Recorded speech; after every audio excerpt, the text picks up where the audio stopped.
Welcome to the Rex Andrews Show. Glad to have you here today. Excited to have everyone tuning in. If you're brand new, thank you for finding us. We're glad you're here in the conversation. And for those who are returning, we're excited to have you because you have made our podcast one of the fastest growing out there. We're excited to be in the top 10 fastest growing podcasts in the world. That's quite an accomplishment for you folks because there are over 1 million podcasts. So today, don't forget the minor, always reminding house cleaning. Don't forget to subscribe if you don't like the platform you're on today. We're on 23 different podcast platforms. You can find us on all the major social media platforms. And of course, go to rexandrewsshow.com to check out the bios of all of our past interviews and guests, our guest here today, and our future up and coming guests. We have quite a few booked, so it's exciting. You know, we tell life stories here on the show. I always tell people that I have more interests than one lifetime can endure, and just around the corner is another discovery. So today we have one of those discoveries, a great guest that's coming on. She is a podcaster, which is just getting launched. It's called Cares Talk, an author with a book that's coming out here shortly called Unbreakable. An innovator and a leader. And I'd like to introduce to you folks today and welcome to the show, Carolyn Skowron. Carolyn, how are you today, if I could talk? Good. Good, how are you? Fantastic. Okay. So people can play along and catch up with you because a lot of our listeners are at their computers or looking on other devices. Can you give us either social media or website, what's the best way to find you right now? Right now, I would say my Instagram, which is Carolyn9787. Okay, so that's Carolyn9787. Fantastic. All right. Well, we're going to get into the show here, and as we always do, people are accumulation of their experiences they had and their backgrounds and what they're doing today as a result of their past in most cases.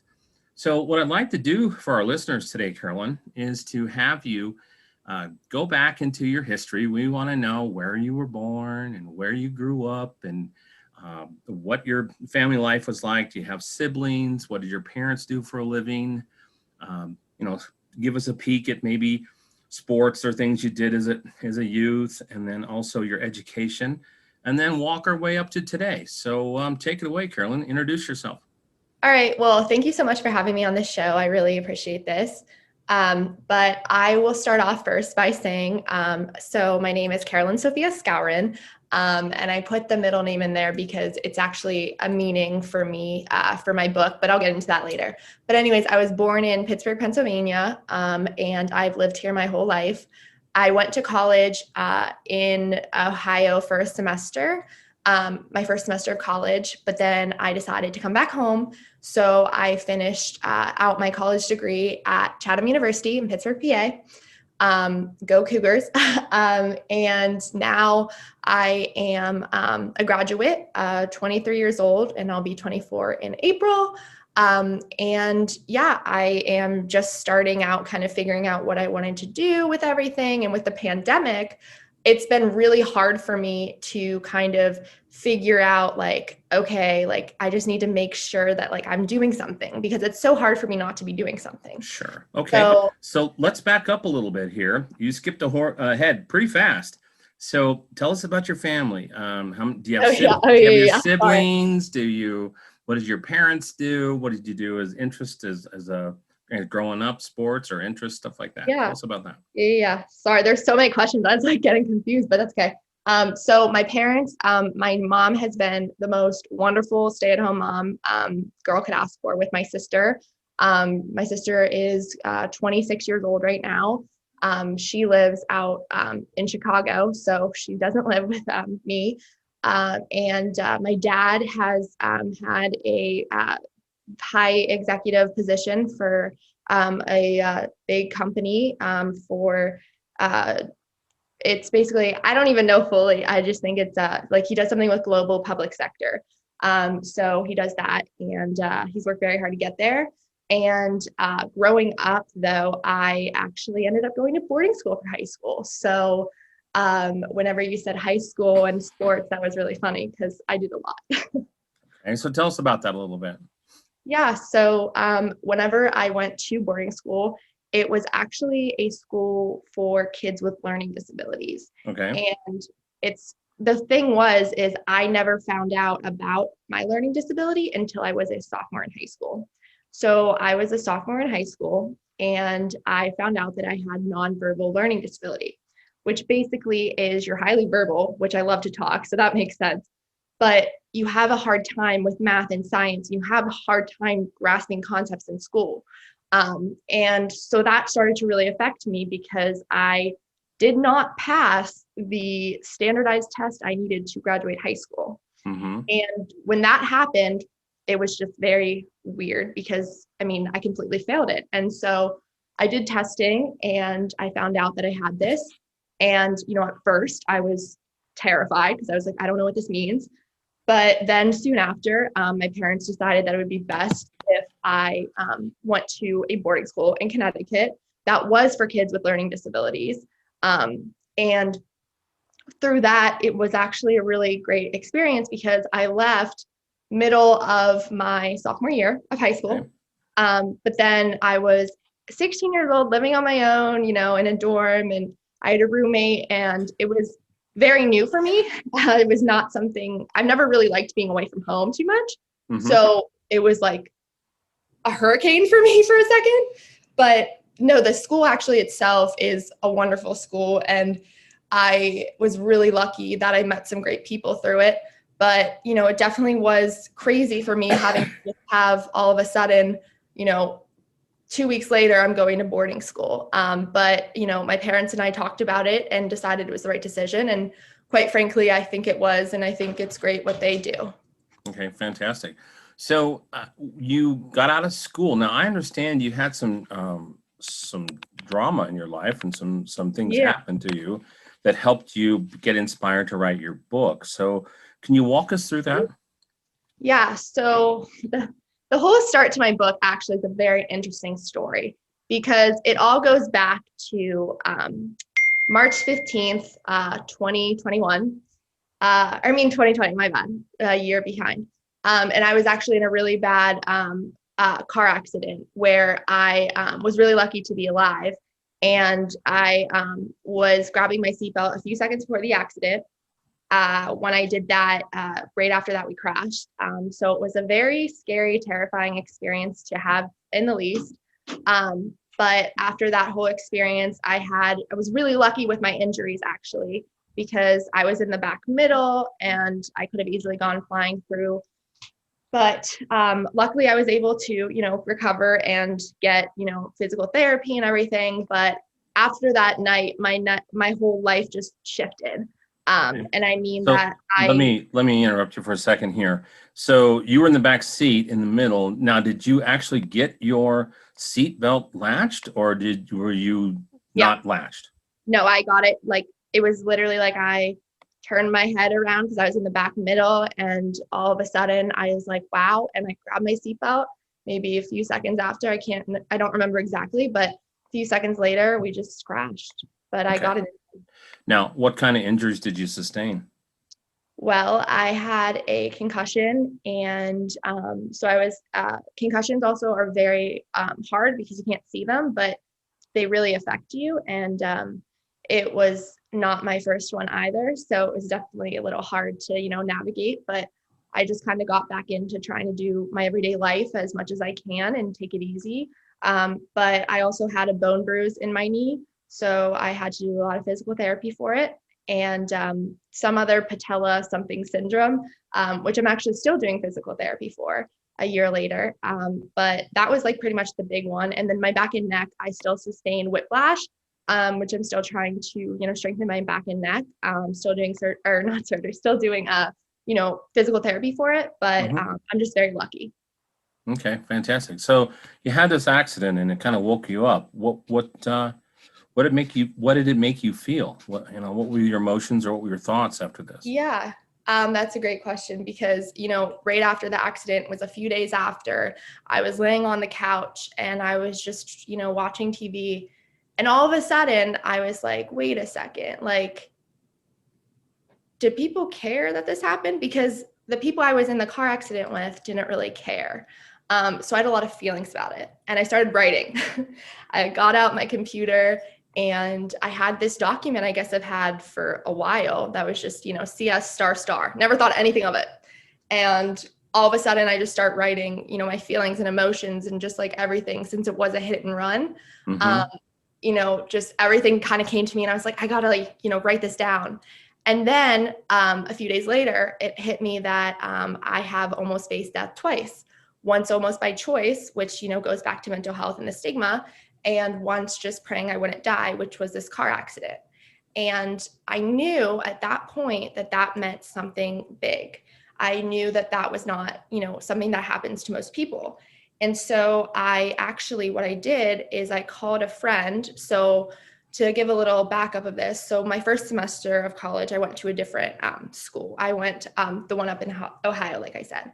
But whenever I was there, I was absolutely miserable. But my mom told me to join one club, and I joined the writing club. And I met this great friend of mine now who wrote a book herself. And she told me way back when, you need to write a book. You have a good story. And I was always like, no, like, I don't want my personal life out there, blah, blah, blah.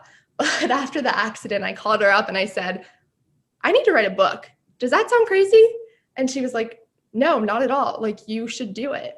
And she connected me with the person I needed to get connected with. And then he and I talked, and he thought it was a wonderful idea. And I got accepted into this amazing program through Georgetown, which helps writers write a book. Mm-hmm. The only thing about it is you either get published or you don't at the end of it. Right. And I got approved to publish. And now my book is almost coming out. So it's crazy. When will your book be released? April 26th. Oh, fantastic. So it's just on the horizon. Okay. Yeah, it's coming out. So it's called Unbreakable. What's the general message, or what's the general story? Is it just telling your story, or what are you hoping for people to get out of your book? So basically, I think, from the beginning, the title means a lot to me, because I think that one of the days that I was like recovering from, everything, I just kind of like realized, I was like, I'm still fighting through this, but I was like, I'm unbreakable, aren't I? And I said that to my friends and my family, and they were like, wait, maybe that should be the title. And then that's kind of how the title started. And then, the whole book, writing a book is a very grueling process, but also very rewarding. But I, wrote the book through, my stories and through things that happened with my life. And then, as I was growing the book and as it was, developing, then I would add things about statistics to like back up what I was saying. Sure. To show that my life is actually like, with the stats to yeah. Okay. So you mentioned there that almost dying twice, that you had some mental health issues. Is that what I heard? Yeah. So I have been diagnosed with depression and anxiety. And so I for sure have dealt with the whole stigma around it, and not being okay, but not getting help either. And I think that whenever I did that, I was like very closed off, and I was very, it was not something I talked about. I just kind of denied it, which is something I have seen a lot of people do myself. So I can relate. When I was younger, let's see, it's been about 18 years ago, I was diagnosed. People ran around telling everybody that I was type A personality, and I ran around with just all this energy, and it turns out I got diagnosed as bipolar 2, hypomania, ADD. So that's back when the DSM was different than it is today. And you are right. One of the first things that people feel when they get diagnosis is, well, what's wrong with me? Why am I broken? And then you kind of go through a state of denial where you deny those things and you don't want to be labeled with it. So I don't tell people I am bipolar, because today I would be defined as or diagnosed as bipolar undefined. But I am not bipolar. I have bipolar. yeah. And so I think a lot of people need to understand that. And it's hard because you go through a really difficult time accepting that diagnosis. So I really understand what that's about. And a lot of people will not take it in a positive direction. A lot of people will step off and go a different direction with that. So you have to be very careful when you do get a diagnosis like that, because not everybody knows how to deal with it. Yeah, I mean, I think the biggest thing too for me is like, since I already had a learning disability, Mhm. um, I really, when I first found out about the learning disability, it was like I found out and then I was going to school there. So I didn't really have like even much time to process it. Sure. Uh, but as I got older and as I, went through college and everything and the rest of high school, I realized I was like, I might have this learning disability, but that makes me a part of me, but it's not who I am. It Sure. helps make me the person I am, but Right. I don't define myself as, exactly. It's like I am diagnosed with this, but I'm not that. Right. Well, nobody would shame anybody if they had diabetes or if they had Right. polio or any host of other body health issues. And so, I hope and pray that as society continues to grow and evolve, that people don't shame people with mental health, because it's wide across. I mean, they estimate now that as many as 20 to 25% of the people will have at least depression or some sort of mental health issues. And so it's a topic have a lot of guests to talk about it, because it's a very big prevalence in the societies today, and it impacts a big portion of the world. Yeah. I mean, I think with mental health and the stigma around it, I think from, I don't know everything, but I know from my experiences that, keeping it to yourself and denying that you have anything wrong with you and trying to just like play it off and be like, oh, like whatever, like I'll just like deal with this later, or like not make anything of it, is kind of how I went about it. And so because I was silently struggling, it also kind of was really hard for me, because it not only was, as I mentioned in my book, and it was really hard to write this, but not only did I just struggle with depression and anxiety, but I also struggled with self-harm. And that was a very hard one, that I had to really it was hard because it's so much easier said than done. People think it's so much, I mean, not everyone, but most people think that, self-harm is just, hurting yourself. But it also can go so many other different directions with alcohol and with everything surrounding that. And I think that, mental health I would consider myself a millennial because I'm 97, but mental health in Gen Z and seeing, statistics when I was doing research for this book, I was just blown away at how much the suicide rate has increased. And a lot of it too ties back to social media, and it ties back to comparison, and it ties back to mental health with anything. Like it could be mental health with anything, Yeah. but no one knows. The whole comparison thing is a horrible, horrible thing. I have kids that are 18 through 26, and it's horrible, especially at youth, because they'll see somebody that they believe is this overnight success, or they'll see something where somebody gets on TikTok and the next thing you know, they're making six figures on TikTok, or they're doing these things. Well, the reality is that doesn't matter what your age is. The worst game you can ever get involved in playing is the comparison game, because everybody's unique and different. And so many people buy into comparison, and it is so unhealthy. Yeah, I mean, I bought into that a lot through high school and college, and didn't really know who I was. So I would compare myself to my friends even. And because of that, I would do what they were doing, not what I wanted to do. So I kind of like lost myself, as it's like I wanted to, college was a perfect example of like wanting to impress guys, which I've talked to so many girls where they've been in the same boat. It's like they will change themselves fully just to get, some sort of validation that's not even real, just to try and like, make themselves look better than someone else, or, Sure. whatever it may be. And I think that, comparing on social media was something I did a lot. I used to just constantly like be like, why am I not as pretty as her, or this or that? And like, it took me a very long time to kind of be okay with myself and be confident in myself and not care about what other people thought, because I know that I believe in myself, and I believe in myself as an empowering, beautiful woman. And I think that it's how you view yourself and not how everyone else does. And I think that that's a really hard thing for a lot of people to understand. Agree. One of the fallacies of social media is that we see these posts from people out there that we're associated with, have connections, and it makes them look like they have these perfect lives, and they don't. Nobody posts about all their sorrows. Well, we hope they're not. Nobody shows their messy house or their junky old car that they drive or things like that. People only put up these facades of only the good things, and so maybe a vacation here or there and stuff. But the reality is, we're all just human, and unfortunately, social media portrays such a false existence for so many people, and we all know those people on social media. I won't name any names, but we all know those people who are always just posting, the narcissistic things, the pictures in the mirror at the gym, or their vacations, or, their neat little news, or their wonderful meals or stuff like that. And that they're not really posting real life. Yeah. I mean, I think the thing is that because we're doing the whole comparison game, we also do the assumption.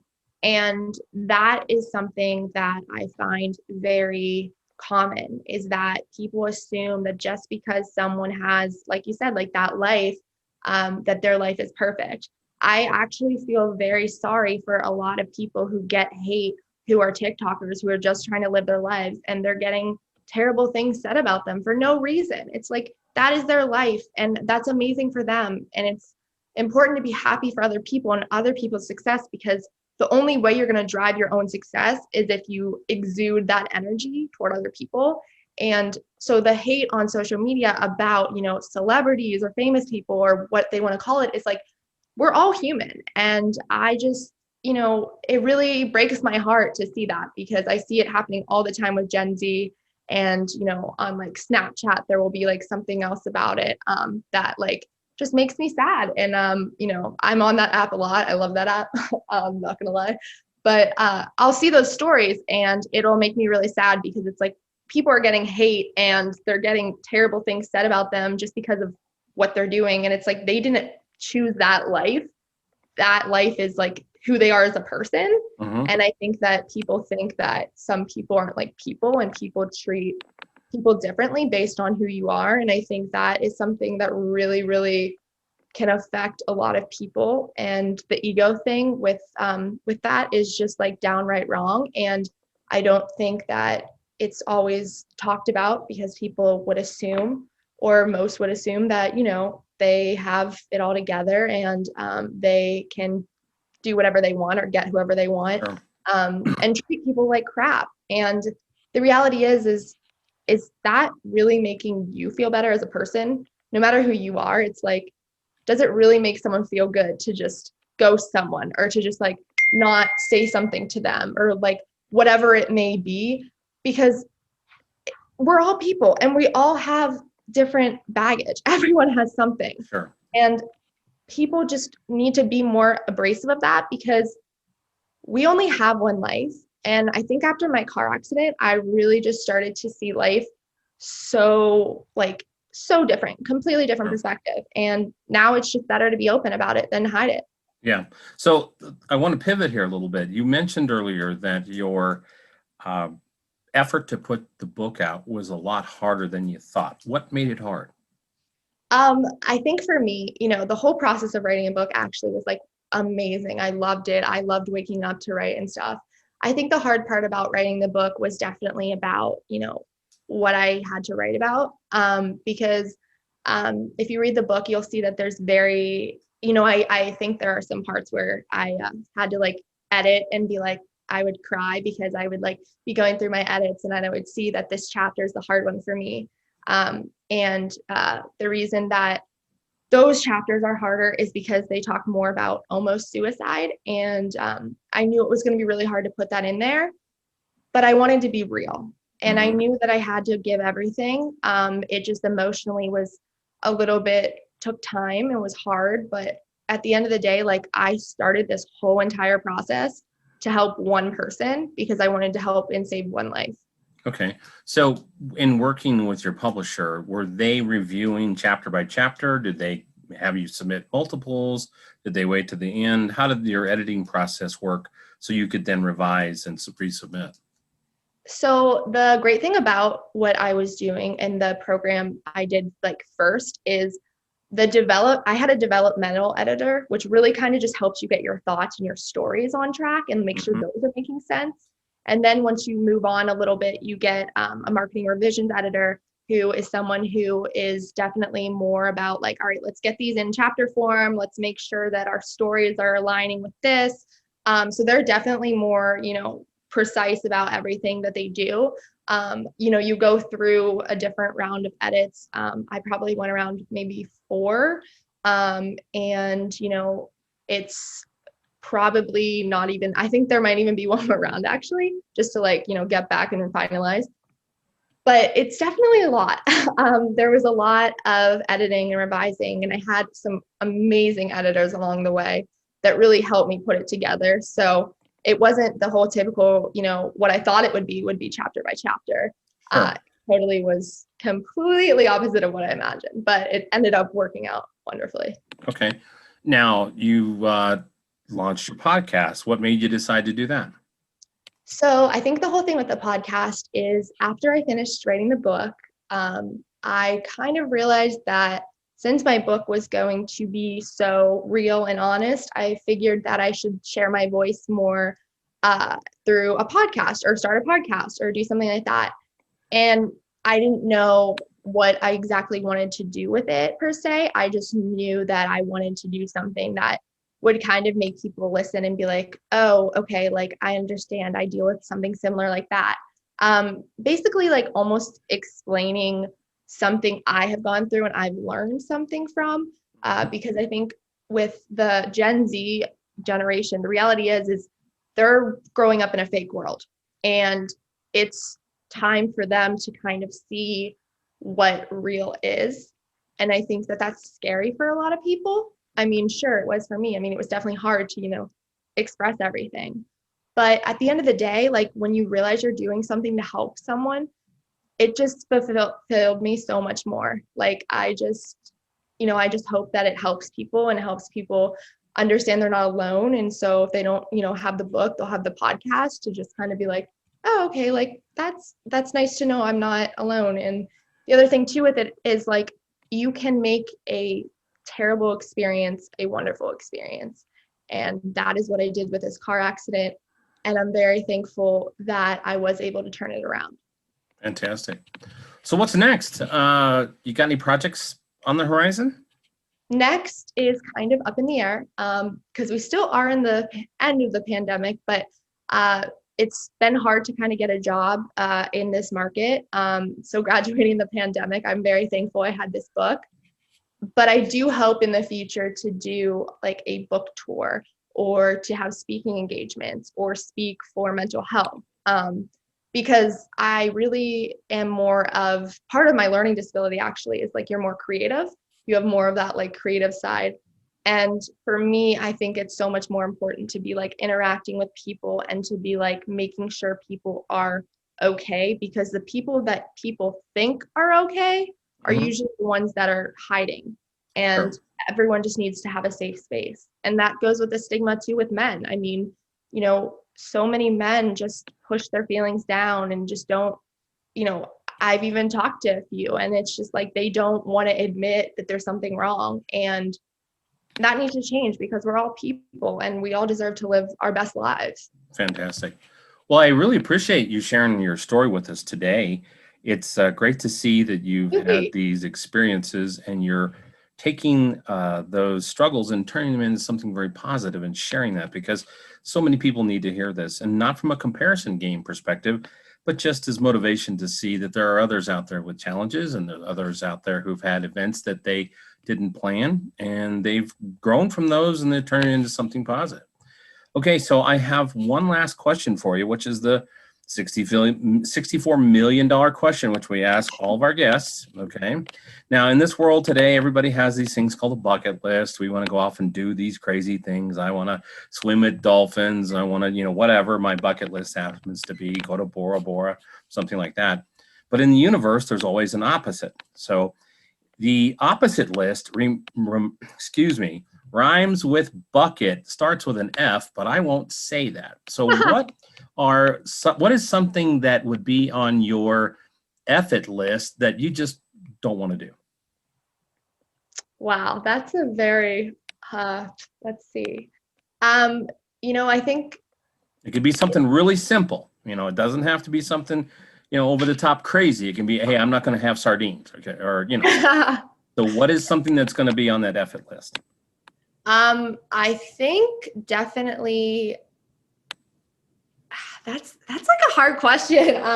But no, I think for me, like, I don't even see it as that anymore. I kind of see it more as like, all right, this is my life and I'm going to live it this way.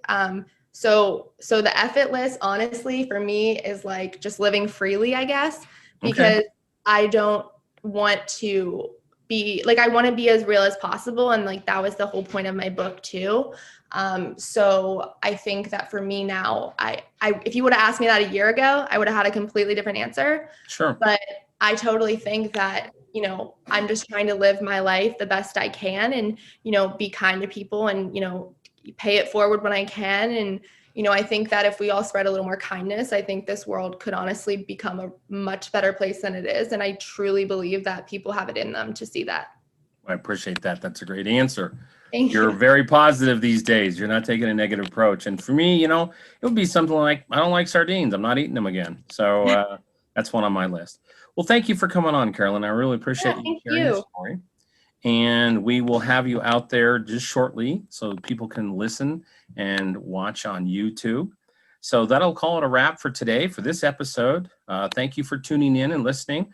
This is the Rex Andrews Show. And of course, always, please go to the website so you can get additional information about our guest today, Carolyn, what she's up to, her book, those types of things, and also all of our previous episode guests and our future upcoming guests.